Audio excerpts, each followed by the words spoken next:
Okay, people, before I resume, let me just share a quick fact. I stopped here at page 126. So, I don't know how much longer this is going to take, but it's going to be a while, so I don't remember where I left off here, so I'm just going to start from the top and make my way down, as always. Is that really all there is to it? Campbell did not reply. I received a call from Snake soon after. Captive, alone in enemy territory, unable to trust his own mission controllers to tell him the truth. There was little I could say to help a man in Snake's situation. Capture does not mean defeat. Stay vigilant for a chance to escape and don't give up. I had doubts about the effectiveness of these words coming from someone with no combat experience, but it was the best I could offer. We had no choice but to trust in Snake's abilities. As I closed the radio channel, I caught Richard studying me. Yes? You're very passionate about this job. Do you object? It's the job you forced on me after all. No, but I admit that I'm a little jealous. Ah, the jealousy act. Yes, I know that one too. Richard averted his eyes. I wouldn't call it an act if... No, forget it. He lit a cigarette. Chesterfield, the same brand as Humphrey Bogart. You still smoke the same brand. You know me. Once I decide I like something, I can't kick the habit. Cigarettes, line of work. Oh, cigarettes, line of work, woman, everything. He didn't look at me as he replied. The torture was conducted again and again, solely for the purpose of breaking Snake. He held out each time, but his strength was steadily ebbing, and the voice we heard over the radio was growing more labored. Naomi, talk to me. I need something to distract me. What do you want me to talk about? Anything. I'm not good at finding things to talk about. Tell me about yourself. About me? That's not so easy. You got any family? It's not a very happy story. I don't have any family. I guess there was one person. Someone who called himself my father. Where is he? Dead. I killed him. I was even more taken aback by what Campbell volunteered next. You're talking about Big Boss. What? Big Boss was your... No reason you should have known. Campbell elaborated to Naomi. It was 6 years ago, in Zanzibar land. Snake and I are the only ones who know about it. Oh, God. Was Big Boss really your father? Naomi still seemed disbelieving. That's what he said, and that's all I know. You knew and you still killed him? Yeah. Why? Naomi asked fiercely. There was a pause before Snake answered. Because that's what he wanted, and what I wanted. But it's still patricide.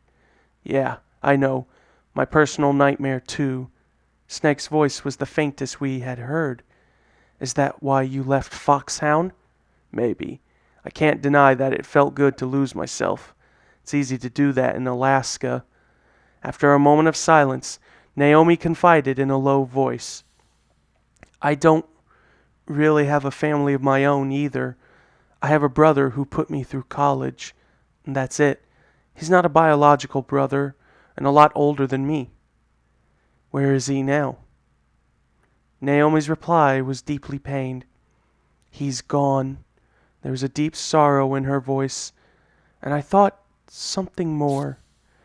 A stepbrother who put her through school. I wasn't told about that, Richard muttered. There was suspicion in his voice, and, puzzling enough, a hint of anger. I opened the personal profile on Naomi. Naomi Hunter, born New York City, 1980... 1980 something. I think she was born in, 83? I don't remember. PhD in genetics. Recruited by the industry giant ATGC soon after completing doctoral program. Moved to California's so-called Biotech Bay Area.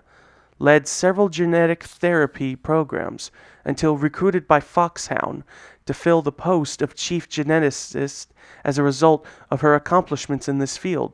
Parents died in car collision when Naomi was 2 years old. One brother, 10 years her senior, a U.S. Marine, killed in training-related accident when Naomi was 17. Richard thought for a minute, then scribbled something in his notebook, summoning one of his men. He tore the page out and handed it to him. Wire this message to the skipper of the USS Discovery, and make sure Campbell doesn't know about it. What are you plotting now? I knew even as I asked that Richard would not respond. The torture was repeated time and again, but Snake managed to take advantage of the guards' waning vigilance and escape. The location and the fate of his fellow hostage, Merrill, eluded us. Evading the intense manhunt that followed, Snake still refused to stray from the course that led to the Metal Gear hangar. What drove him? Guilt for Merrill's capture and an urge to avenge her? A sense of duty to the mission? The will to stop the carnage of a nuclear strike? None of that seemed to apply to Snake. He was an enigma. We could do little but watch over him as he ran, wounded and exhausted. After successfully taking on Sniper Wolf as she re-emerged for an ambush, Snake closed in on the Metal Gear hangar, only to discover Vulcan Raven blocking his way. The giant Foxhound operative, armed with a fighter-plane Gatling gun, was a daunting enemy. In the end, however, Snake eventually prevailed.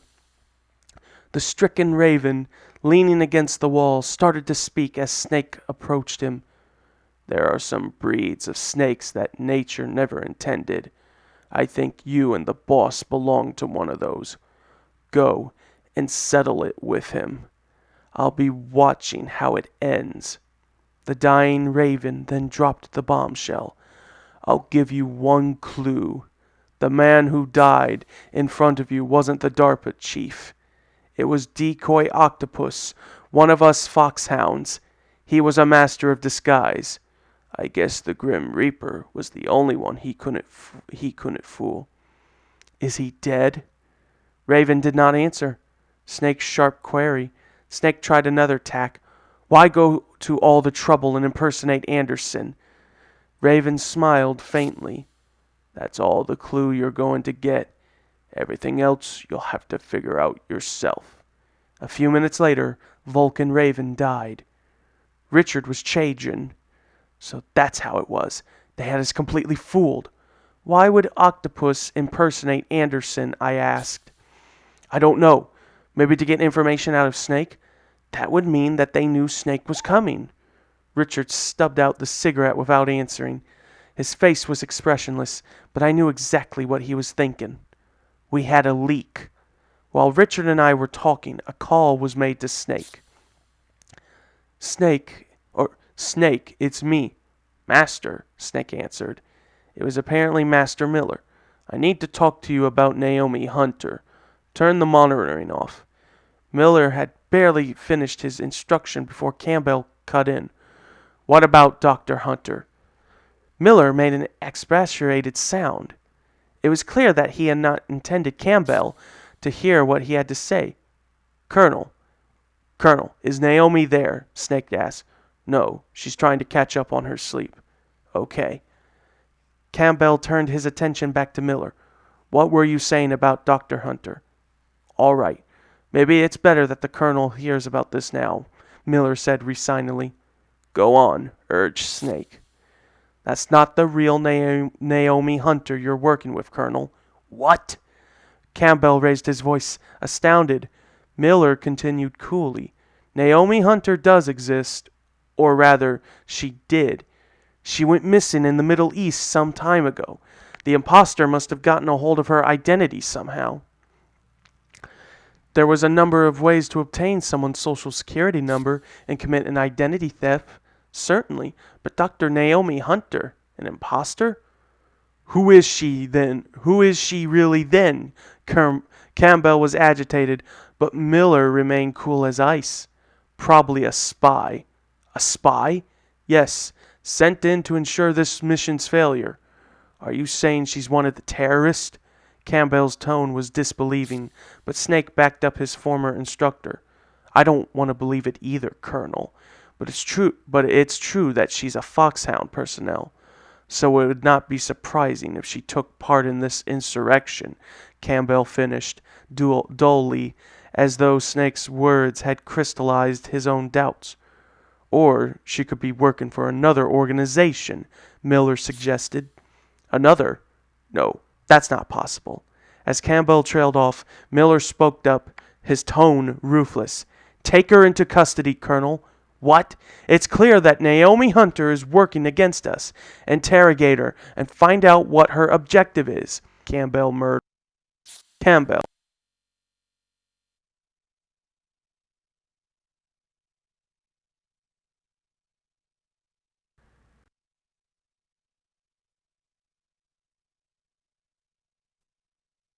Anything to do with the way the DARPA chief or the Arms Tech president died? Look, I don't know what you're talking about. Clearly, Campbell knew something. It was equally obvious that he had no intention of revealing what he was privy to. Perhaps sensing that fact, Miller dropped the pursuit abruptly. In any case, it's too dangerous to retain her in the mission. Hold on a minute. She is an integral part of this mission. In fact, we can't afford to proceed without her. Campbell was being too insistent about Dr. Hunter's value. I had to wonder if it was indeed the case that he had trusted her with highly classified information. Snake was also suspicious. More secrets, Colonel? Give me time. I'll have her background and movements rechecked. That was all Campbell can say. Hurry. Find out what she wants. Miller was unrelenting. Of course, Campbell agreed reluctantly. Snake, just give me some more time. Time is something I was given a lot of, Snake growled bitterly. What's the deal? I said to Richard. Is Miller right about Naomi? I don't know, to be honest. It's obvious that there were things in Dr. Hunter's past that I didn't know about. I'm having them go over her background again. Richard was visibly upset. A rare occurrence. I suddenly wonder there had been something between him and Naomi. Richard lit a cigarette and continued in a more composed tone. But if what Miller said about Naomi is true, it raises questions about him in turn. Why do you say that? He's supposed to be in his cabin in Alaska. So I hear. How did he manage to find out so much about Naomi by himself and from the middle of nowhere when the DIA investigators couldn't? Richard called one of his men over and ordered them to look into Miller's activities. You check up on even one of your own? I asked as the agent hurried away. How do you know he's one of our own? Richard shot back, blowing a stream of smoke. Should I assume you don't trust me either? You're the one who doesn't trust me. Never have, he said quietly, and ground his cigarette into the ashtray. Snake had finally reached the Metal Gear hangar and stood in the shadow of the machine's 50-foot tall bulk. But considering Metal Gear's state-of-the-art composite armor and Snake's limited arsenal, it was improbable that he could destroy the tank while evading enemy patrols. The most practical avenue of attack was to re-enter the launch code using the override key and therefore cancel the scheduled nuclear strike. As Snake methodically searched for the code entry interface, Emmerich radioed in. He had been making himself useful by breaking into Baker's protected files. From these, he had pieced together the true nature of Metal Gear and its prototype warheads. According to Emmerich, the weapon used a built-in railgun to fire the ballistic missiles clear of the atmosphere. The missiles would then automatically realign itself and re-enter the atmosphere on its designated trajectory toward the target. I understood exactly what all this meant, and the knowledge left me cold.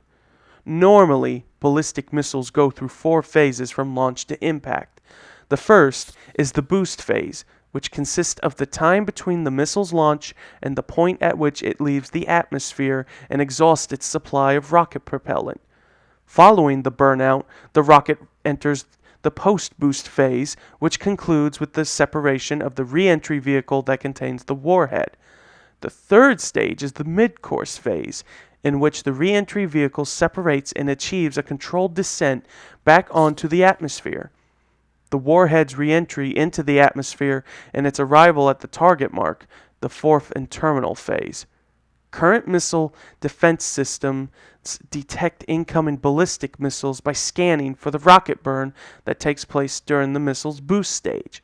However, Metal Gear's missile technology employs a railgun rather than conventional rocket propulsion to achieve boost stage acceleration. As a result, there is nothing for existing missile defense systems to detect. The railgun's effectiveness is nothing short of amazing. With a range of over 3,000 miles, rivaling that of mid-range ballistic missiles, it reliably homes in within 170 feet of the target 50% of the time, placing it in the same class as high-end ICBMs. The ability of a Metal Gear to conquer virtually all terrain means that the railgun can launch a stealthy nuclear strike from almost any spot on the globe. This invisible attack would make it impossible for anyone to pinpoint the origin of a given missile, even in the event of a strike. Without a clear aggressor to retaliate against, the concept of mutual assured destruction falls apart. Without the fear of MAD, the existing rules of nuclear non-engagement would no longer apply, and the world would fall into chaos. Snake had a few things to say to Campbell after learning the truth. He knew as well as anyone that if the fact that the U.S. had been developing a new breed of nuclear weapons were made public on the eve of START 3, negotiations would break down, and the U.S. would suffer a devastating embarrassment. Did you know about this, Colonel? I really am sorry, Snake. You really have changed. I won't offer any excuses. Snake, you've got to hear this. Dr. Emmerich broke in, ignoring Campbell. The new missiles were complete in simulation only. That's why they had to perform this exercise, to get field data that would back up their simulation results. How did the exercise go? Snake asked. Emmerich's reply was discouraging. It seems to have gone better than they expected, but I can't find any of the data. There isn't a trace of the thing on the entire network. You think it's backed up somewhere, but zilch. It's on the optical disc that Baker gave me. You mean you still have it? Campbell exclaimed hopefully. No, Ocelot took it, Snake replied bitterly. It must have happened when he was a hostage. Did this mean that Ocelot had known of the existence of the exercise data beforehand? This doesn't look good, Campbell murmured in deep thought. I glared at Richard. You knew about this too, didn't you? Knew what? The small matter of this new nuclear weapon technology. Richard shrugged. If I told you, would you have cooperated? You probably would have tried to leak it to some media contact, and that would have forced our hand. He left it at that. Would he have had me killed in the interest of national security? Something like that, I supposed. In the world Richard inhabited, preserving secrets always merited higher consideration than human life. But I was a privy to that secret now. What would happen once the mission ended? I felt a chill go down my spine as I considered the possibilities.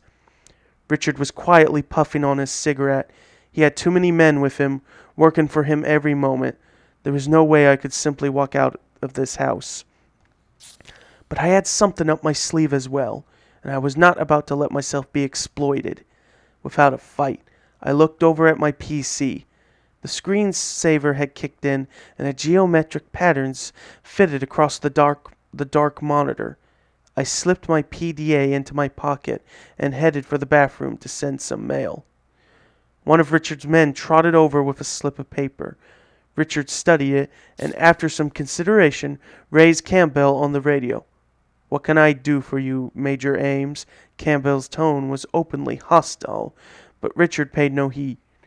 Colonel Campbell, I'd like you to start interrogating Naomi Hunter. Interrogate her? What are you talking about? Campbell said sharply. There are suspicious points about Dr. Hunter's background, as you've heard. I've therefore sent one of my men over there to talk to her, but she seems reluctant to cooperate. Richard lit another cigarette. But she's taken a nap, the colonel insisted. Actually, she's not. What? In reality, she's been taken into my agent's custody. How dare you, Campbell barked angrily. Richard was unfazed.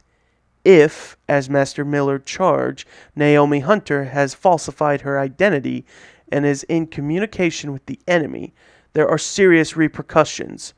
I trust you understand. Fox die, Campbell groaned. Fox die? This was something new. This mission was like an onion, with layer after layer of secret intent. Onions have layers. She won't talk to my agent. She may talk to you. Find out from Naomi who she is and what her objective is. Absolutely not. I don't take orders from you, and I'm having Dr. Hunter freed immediately. What makes you think you can do such a thing? Replied Richard, exhaling a cloud of smoke. There was a long silence. Who exactly the hell are you? I could hear the barely suppressed rage in Campbell's voice.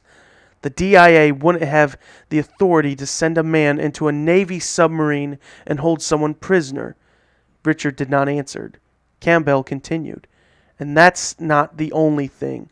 Nothing has been done through the usual channels, including the way you induced Snake and I to cooperate. The mission isn't even official business, is it? So who else can mount such a major operation? Campbell suddenly broke off, as though struck by something. Is it possible that the Patriots? He murmured. Richard ignored Campbell's outburst. Does it matter what I am? It doesn't change the fact that your life, not to mention your precious Merrill's life, is in my hands. Isn't that right? This time it was Campbell's turn to be silent. I had never suspected that his participation in the mission had been arranged by force. The colonel was literally fighting for his and his niece's life. Think it over carefully, Colonel. Richard's voice was the coldest I've ever heard. There was no reply from Campbell.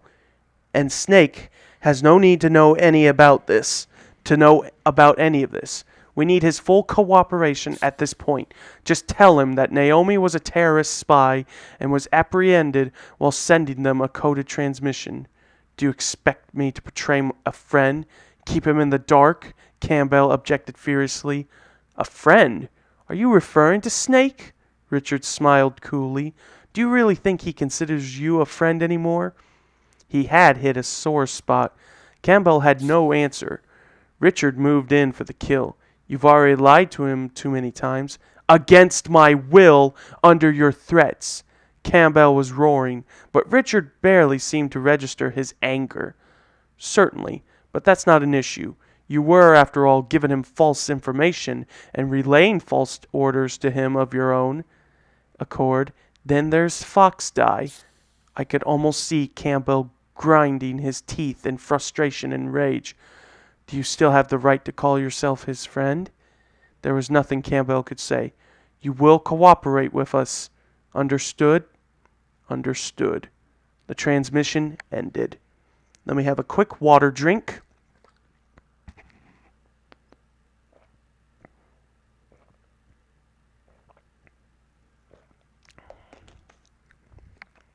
All right.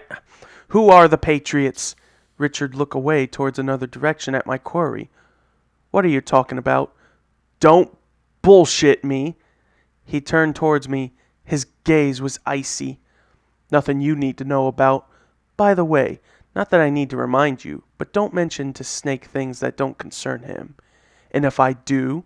Richard's stony silence answered my uncompleted question. I was too far into this business and suddenly seemed to sense danger everywhere. What do you intend to do with me once this mission is over? Nothing. Don't expect me to believe you. Richard allowed himself a brief, oddly sad smile. I suppose I can't. In the meantime, Snake was inching towards the launch code entry interface. At that point, he received a small call from Master Miller. Snake, we need to talk about Naomi Hunter. The colonel's looking into that. Turn the monitoring off. All right, it's off. Mission Control is out of the loop. You want to tell me what this is about? Snake believed that he had switched us off, but I could still hear everything. Radio malfunction? I guess not. Someone had made sure that nothing could get past Mission Control ever. I had a more than a good idea who that someone was, but Master Miller obviously did not. Sorry about that. I didn't want Campbell to overhear. What is this about? Snake repeated. I have a contact at the Pentagon. He told me that a new assassination tool had been recently developed under DIA guidance. I looked over at Richard, but he pretended not to notice. Assassination tool? Snake was asking. Snake, have you ever heard of the term fox die? I tensed. There was that word again. First Richard, then Campbell, now Miller. It seems to be a virus that can target specific individuals. I don't know the details, Miller continued. Richard remained expressionless next to me. So what are you getting at? Snake raised his voice slightly, sounded annoyed by Miller's roundabout methods. They share common features. What shares common features? The deaths, the Arms Tech president and the DARPA chief, or I guess I should say decoy octopus. They both died of what looked like a heart attack, right? Yeah. Well, it seems that a death by fox die virus looks like a case of heart attack. After a moment, Snake spoke up. Are you saying that Naomi was the one who set this up? Snake, think. Did Naomi give you any kind of shot? The nanomachines, Snake murmured. Snake had in fact been injected with nanomachines, an anti-hyperthermia compound before the start of the mission. Was Miller suggesting that there was a killing virus in the mix as well? One thing's for certain, she's in the best position to perform this kind of sabotage, but we still don't know her motive or objective. What about the Colonel? Snake asked, after a lengthy silence, his tone brooding and full of doubts. I don't know, and I don't think he's interrogated her yet either. All right, I'll ask him. Once he was off the radio with Miller, Snake called up Campbell. Colonel, any new developments with Naomi? I've just had her taken into custody. What? Snake said incredulously. She was sending a coded transmission to an Alaskan location. I don't want to believe it, but she's definitely one of the terrorists. Campbell sounded anguished. Are you sure? There's very little doubt. She's being interrogated right now. What kind of interrogation? I don't want to resort to force, but we don't even have theopenthenol on. I can't say that word. I'm going to assume it's like truth serum, as they call it. Let me know if you learn anything. Unaware of the machinations behind this latest development, Snake ended the communication. I longed to tell him the truth, but knew that Richard and his men would never allow that to happen. Despite his growing doubts, Snake continued to penetrate deeper into the hangar. He had almost reached the code interface when a call suddenly came in. Snake, can you hear me? It's Naomi. Naomi? Snake exclaimed in surprise. What are you... Richard tensed and leaned forward. I managed to get to another transmitter. The Colonel and the others haven't noticed yet, Naomi whispered rapidly. Naomi, is it true, what the Colonel says? Yes, but not everything. But not everything I told you is a lie.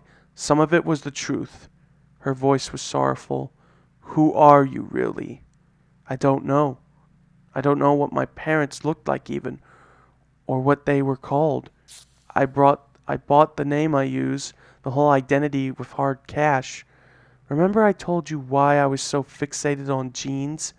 That was the truth, because you wanted to know who you were. That's what you said. Yes, I don't know what I am. My ethnic background, age, Naomi.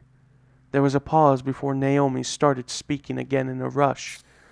I was picked up in northern Rhodesia in the 80s. I was an orphan. Rhodesia? During all the guerrilla warfare? Zimbabwe used to be a British colony, you know. There was a sizable Indian population there, an Indian population there then. Maybe that's where I get the color of my skin, but I'm not even sure of that. Naomi, why dwell on the past? If you can understand who you are now, isn't that all that really matters? Understand what I am myself? No one could ever understand me, least of all myself. Naomi's voice was suddenly defiant. I was always searching for myself, alone, until I met my brother and him. Your brother? Snake asked. Yes. Frank. You spelled his last name wrong, I believe. Frank Yeager. Yeah, you spelled his last name wrong. It's with a J. It has like a J. Ugh, whatever. Frank Yeager. What did you say? Snake was taken aback. He was a child soldier, too. He found me almost dead of starvation on the bank of the Zambezi and fed me from his own small ration of food. Child soldiers. It is not rare for children to participate in war as combatants in many of the most conflict-ravaged regions of the world. This is especially true for those developing nations where minors account for the majority of the entire population. A harsh regimen can and does turn innocent children into the most brutal of soldiers. In many cases, various drugs are used to numb the natural fear response. The result is and marks them for posting to the front lines of the fiercest battles and to scouting duties in the minefields.